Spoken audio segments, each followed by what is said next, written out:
The association had initially shown interest to bid for the 2023 edition, but decided to also be in agreement with FIFA to give Oceania Football Confederation an opportunity to host a major tournament. The rights were given to Australia and New Zealand to host the competition next year. SAFA has now expressed its interest again as part of a long-term strategy to build popular participation and support for women's football on the continent. The distribution of quality national teams for women certainly includes North, South and West Africa, and East Africa is emerging as well.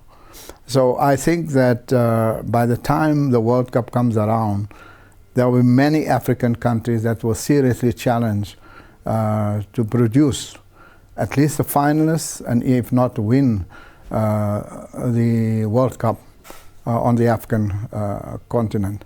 SAFA's bid to host the Women's World Cup is still in its initial stages. We then had a meeting with Ssacoc because we need Ssacoc support, we need the government support. So once we get those two letters from Ssacoc and the government, we'll then register formally our interests with FIFA.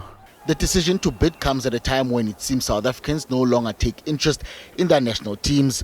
Bafana's international friendlies against Sierra Leone and Botswana were poorly attended, but it was more concerning when Banyana, who are the African champions, played against Brazil in their two recent international friendly matches on home soil. There's clearly a marketing problem from a SAFA perspective, and marketing is a very interesting thing. Marketing is a combination of people knowing and so on, people getting excited about the event itself, people getting an event experience that is worthy of a national team match, and I think that's something that SAFA failed very badly on for an extended period of time now. Almost it feels since 2010 we haven't had a great footballing event where all aspects of the experience have just been amazing.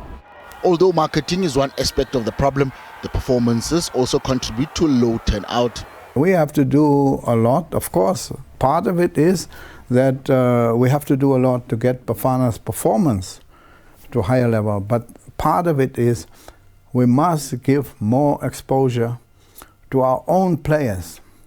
There is also an agreement that SAFA should move its matches to other provinces, and when SAFA's bid has gone through, then it will be an idea to explore to get the rest of the country excited about the possibility of hosting another spectacle. SABC News, Johannesburg.